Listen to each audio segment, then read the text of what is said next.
Hi, I'm Ray Hagar with the Reno Gazette Journal. Sam Shad is off today. Welcome to an all-new edition of Nevada Newsmakers. Today we're going to talk about education, learning in a fun way. Randi Thompson has the rundown. Well, if you consider science fun, we do have two folks here to talk about Discovery Museums, both in Las Vegas and in Reno. We have Riche from the soon-to-be new Discovery Museum in Reno, and Doreen Alvarado from Las Vegas's Lead Museum. And coming up on today's Pundit panel, we have Martha Gould, Bruce Breslow, and Daryl Capurro. That's all coming up next on an all-new Nevada Newsmakers.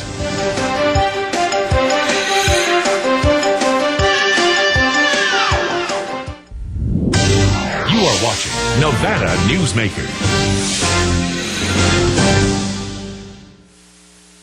Nevada Newsmakers, brought to you in part by the Tahoe Reno Industrial Center, the world's largest industrial park, the resort at Red Hawk, and the Peppermill family of casinos. High-tech companies demand perfect world amenities. They require clean, reliable power, state-of-the-art fiber optic communications, and clean water sources. In a perfect world, companies would have immediate access to rail and interstate freeways. There would be 4-lane expressways that shorten shipping times and provide convenient commute routes for valued employees. Well, the future is now, and it's here. Welcome to the Tahoe Reno Industrial Center, the largest industrial park in the world, building economic prosperity for Nevadans.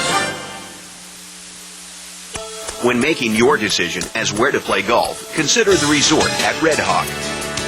You know you have made the right choice the moment you arrive. The friendly staff welcomes you to our award-winning pro shop. You know you've made the right decision on the first tee. The Lakes course is in the best condition in years. You know you've made the right choice after you've played 18 holes. The resort at Red Hawk, the right choice. Nevada Newsmakers is sponsored in part by the Nevada Beer Wholesalers Association. As an employer, did you know you can be held liable for negligent hiring? A background screening by Employer Links can uncover criminal records, like alcohol and drug convictions. It can verify the applicant's education, driving records, and professional licenses.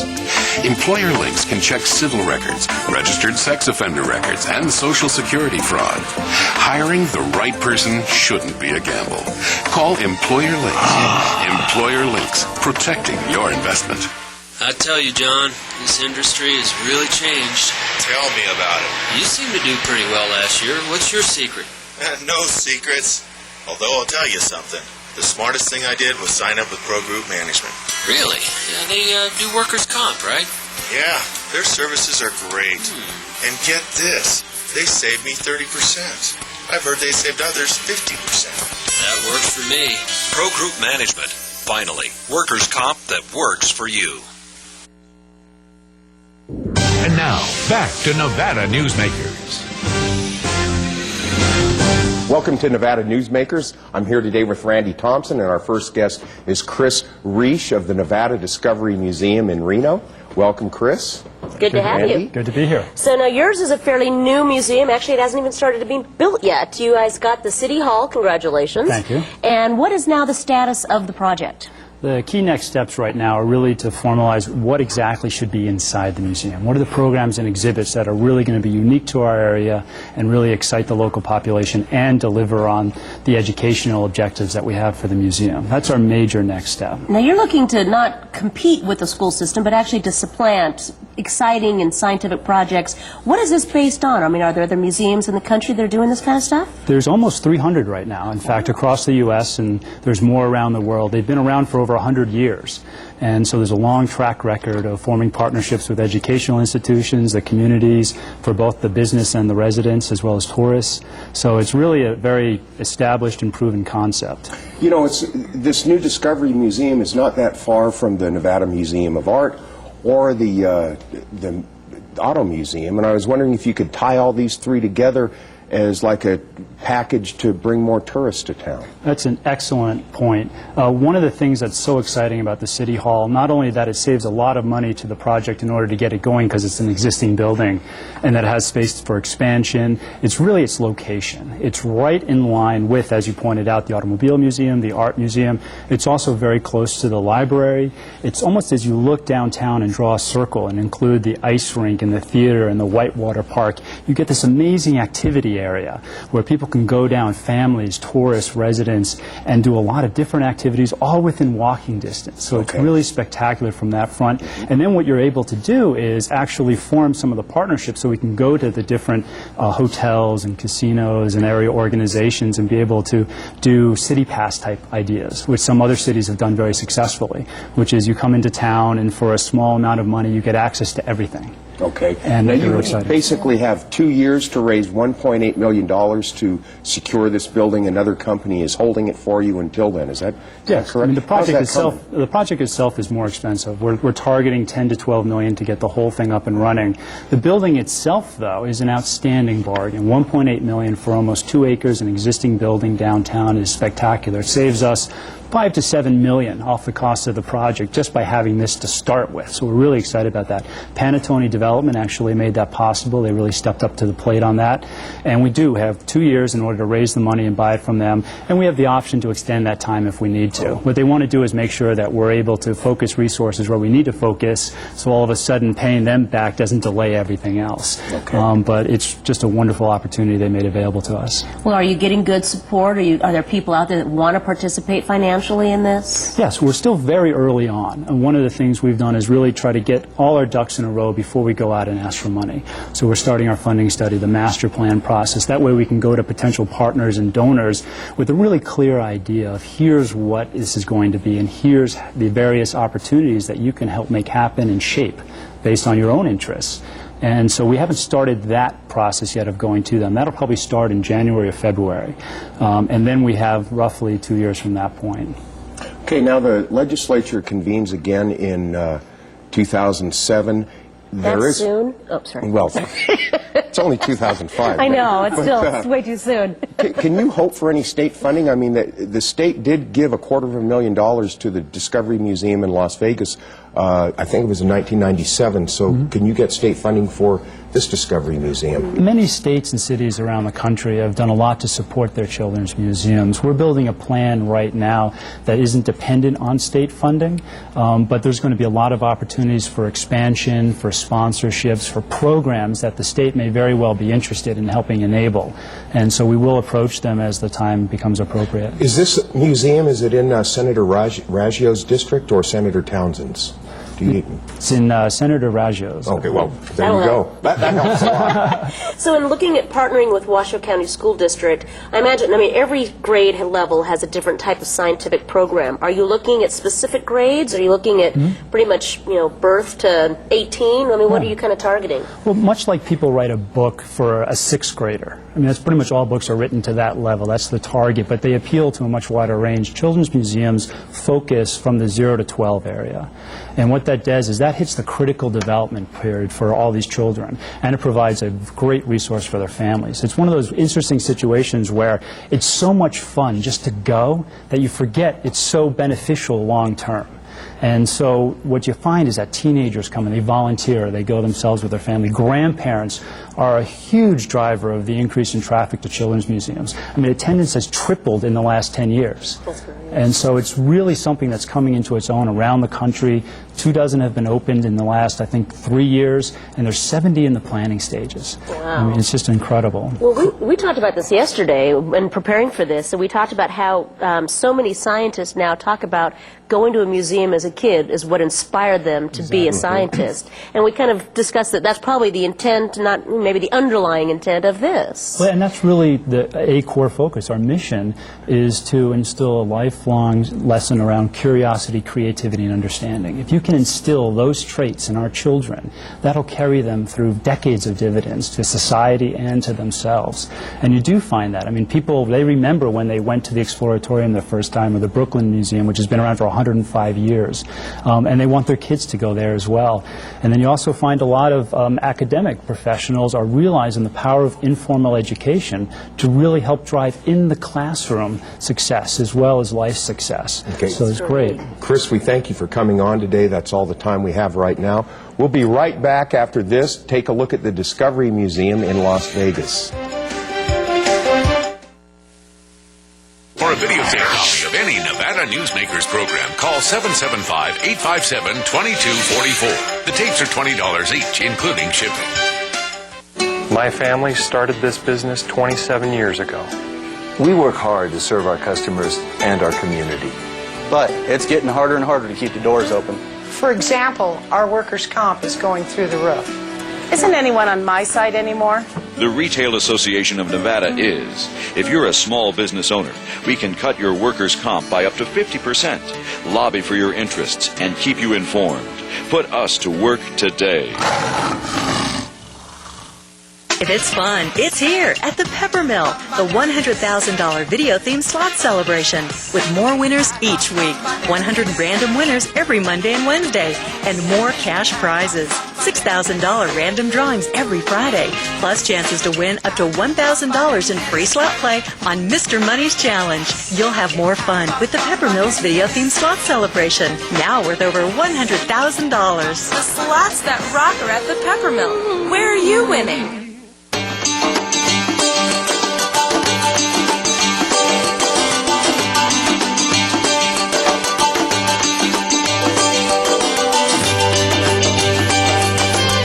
Thanks to an ongoing commitment by America's mining companies, more than 2 million acres already have been reclaimed. To learn more about reclamation or other aspects of mining, visit nma.org. The National Mining Association. Come join the fun on Saturday, August 20th at the 5th Annual Ricky Woodring Memorial Fund and Scholarship Golf Tournament. It's an 18-hole four-person scramble with food and fun at the beautiful Arrow Creek Golf Club. The entry fee of $130 includes green fees, golf cart, continental breakfast, lunch, and snacks with raffle and silent auction. All proceeds to benefit the Ricky Woodring Memorial Fund and the Galena High Athletic Program. A hole-in-one wins a 2005 Ford Mustang, compliments of Jones West Ford. It's a day of golf, food, fun, and prizes. Call 851-7454 now to reserve your spot. And now, back to Nevada Newsmakers. On the phone with us today is Doreen Alvarado. She's the assistant down at the Lead Discovery Museum, similar to what we just talked to Chris in Las Vegas. In Las Vegas. So welcome, Doreen. Thank you very much for having us. So we imagine so you could give the Reno folks some advice on how to get a Discovery Museum going, since you guys have been around for, what, 15 years? We've been around since 1990, and we've been hanging on. Las Vegas is a kind of a tough town for museums compared to other towns in the United States. However, we've been doing well. We have a very good support system here, and we have tons of partnerships, and we're very happy that Chris has spearheaded this program up north, and we really wish him the best. Of course, we look forward to partnering with him and providing any help that we could, in addition to creating some collaborative projects down the road. Doreen, since you've been in business for 15 years, could you talk about your museum's ability to inspire young people to science and engineering? Well, it goes, in a sense, it goes back to what children's museums are about, the role of children's museums. I mean, I think one of the things that I talk about often with adults, friends and relatives and colleagues is the difference between, let's say, an adult's museum versus a children's museum. And it's kind of an interesting difference. In the past, museums were really looked upon as storehouses for the protection and the display of objects. Mm-hmm. Very important, because without them we wouldn't have a link to our past. However, the approach this approach puts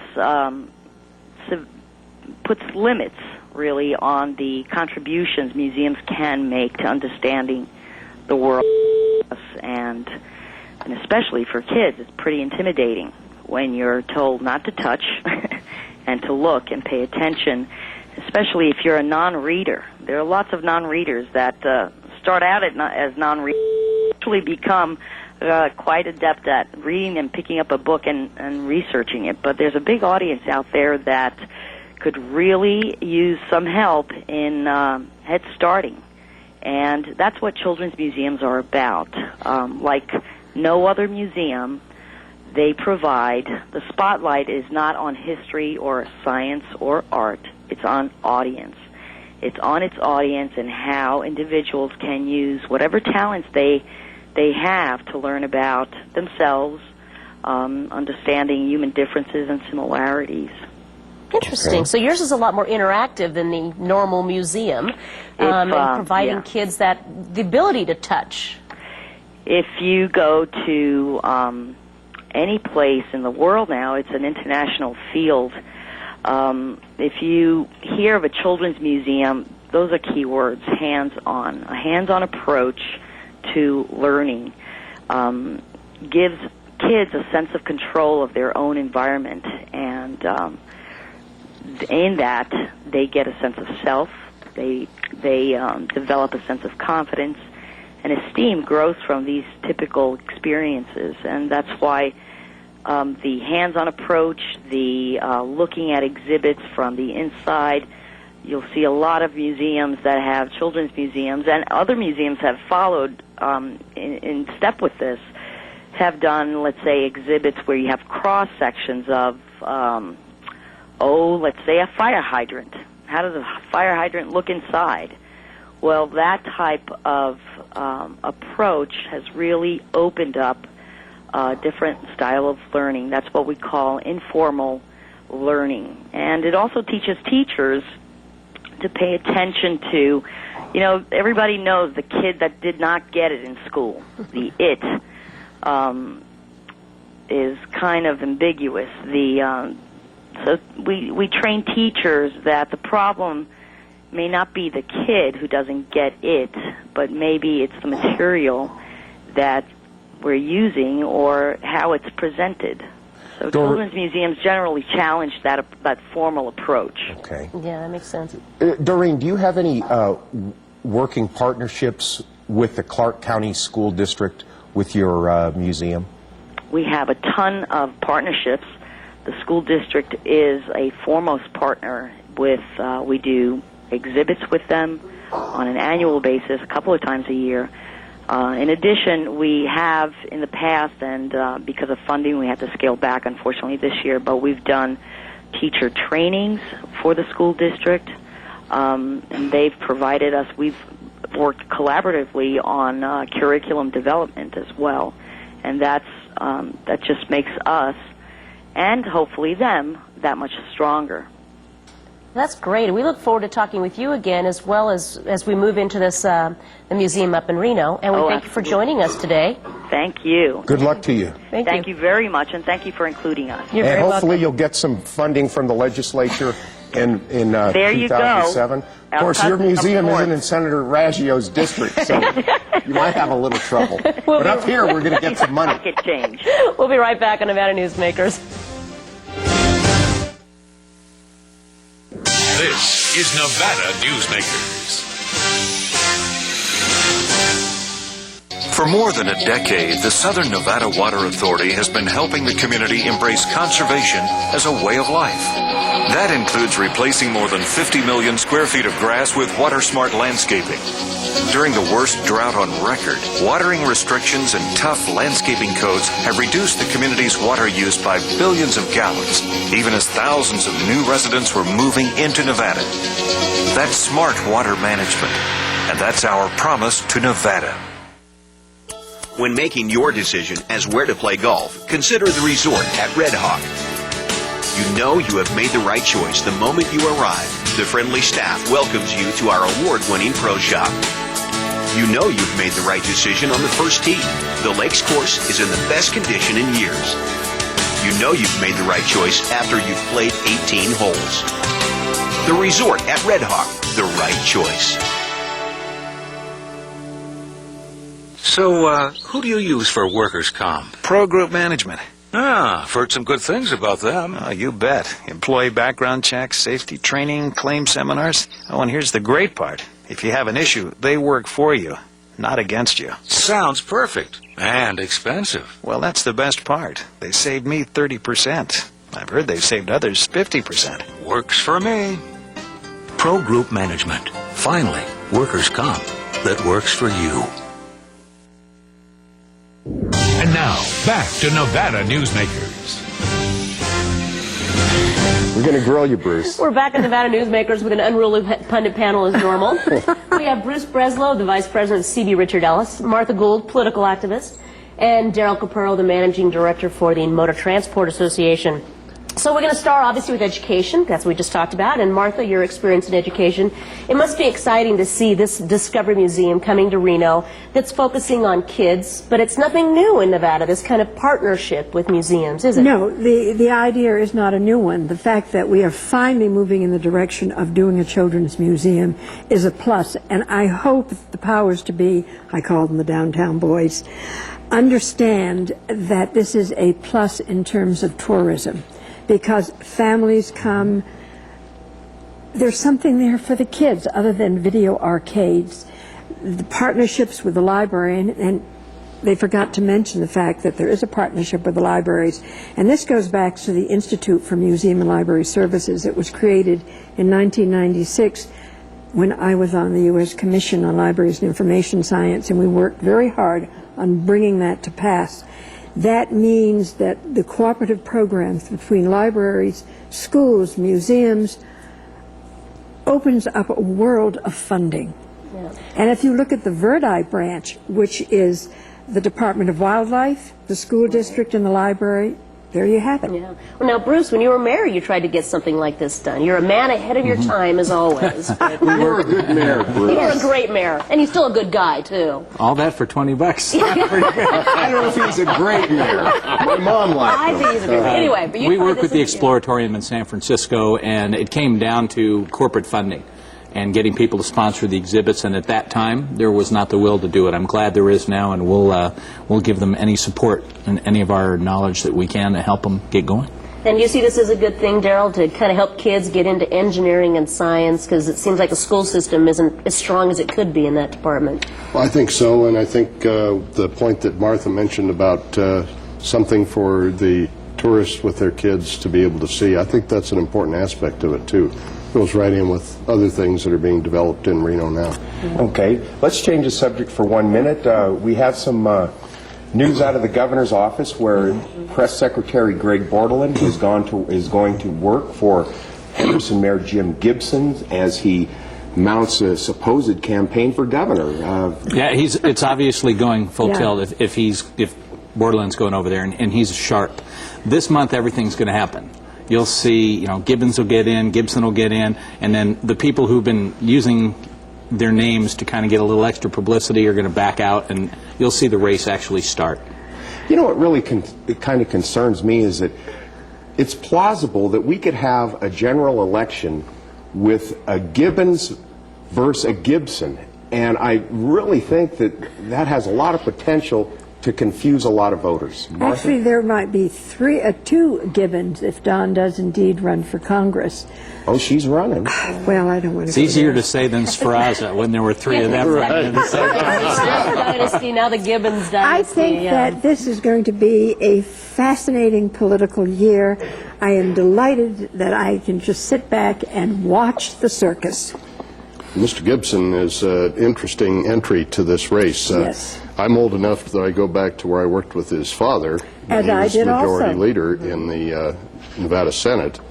And Gibson Sr. was a very good legislator, worked well with both sides of the aisle and both ends of the legislature. I have not ever met his son, but if he's been elected twice as mayor of the second largest city in Nevada, he must have some popularity. So it will make for a very interesting political People season. say great things about him. This is supposed to be a spontaneous interaction, so I'm going to throw one back at you.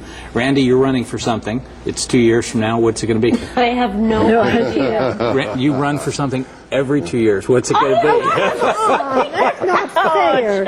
I haven't run in, Come on, I ran in what's it gonna be? 98. What's I it have gonna no be? idea. Wait a I second, truly don't both of know. you. You're right, this is an unruly... It is, I told you. pundit panel. Bruce. Yeah. Wait a minute. Let's go back to Mayor Gibson. He is very highly thought of in the South. And I do want to say here, because I had the opportunity to work with his father was a true statesman. And indeed, if the son is like the father, he too would be a true statesman. And maybe it's time we had a true statesman in the governor's mansion. That's all I have to say. Now, are you saying, Martha, that Richard Democrat. Perkins and Dina Titus are not true statesmen or statespeople? Yes and no. Dina, because she is from the South, most of what she has done has really been geared, I think, not statewide, but more to Clark County. She is a very bright woman. She probably would make a very good governor. But the bottom line is, A, she's a woman, and I'm not sure the downtown boys would like that. I can get shot for that statement. And two, she has got to make people understand that she's going to move to a statewide purview. Yeah, that's the challenge. She has very little name identification up here. And she has the a- Gibson name has some identification right. from previously in that. It's going to be a very interesting primary, and then could very well be a very interesting general election. Well, I too. find it interesting, too, that the one person who's being very quiet keeps getting a lot of attention, and that's Perkins. He's not doing anything to get attention, but yet we all keep talking about him, and he's not. Well, he's really going out on Baltic there. cruises for It all comes down to money. It comes down to who's going to get the money and who's going to get the campaign money. And Gibson has the ability to raise a lot of money down And south. very fast. Who's the favorite, real quick, the Democrats? Bruce? I would say Gibson. I'm going to take the Fifth Amendment. And Daryl? Probably Gibson if he indeed gets into the race. We'll leave it at that. Hey, we got to leave it at that. We'll be back in 1 minute. Nevada Newsmakers, brought to you in part by the Tahoe Reno Industrial Center, the world's largest industrial park, the resort at Red Hawk, and the Peppermill family of casinos. Here at the Tahoe Reno Industrial Center, water resources come from fresh, clean groundwater, approved by state permits. The water is pumped from wells to million-gallon storage tanks and then distributed to TRI companies. Another amenity is our investment in a state-of-the-art wastewater treatment plant. This disposal system converts waste to clean water for industrial applications. Welcome to the Tahoe Reno Industrial Center, the largest industrial park in the world, building economic prosperity for Nevada. South Reno's hotspot for food, fun, and friends is the Tamarack Junction. Enjoy great food 24 hours a day in the Dining Car Restaurant. For a quick bite and the best sandwiches in town, it's the Whistle Stop Deli. And for the best appetizers and menu selections and a large variety of cocktails, beers, and martinis, it's Sully's Sports Bar, Grill, and Nightclub. The Tamarack Junction is your junction for fun. South Virginia and Amati Ranch Parkway. My family started this business 27 years ago. We work hard to serve our customers and our community. But it's getting harder and harder to keep the doors open. For example, our workers' comp is going through the roof. Isn't anyone on my side anymore? The Retail Association of Nevada is. If you're a small business owner, we can cut your workers' comp by up to 50%, lobby for your interests, and keep you informed. Put us to work today. Thanks for watching. Randy, who do we got coming up tomorrow? Oh, we have two of the more powerful women in Nevada. We have our Lieutenant Governor, Lorraine Hunt, and the woman that runs Southern Nevada Water Authority, Pat Mulroy. Thank you for watching. Thanks.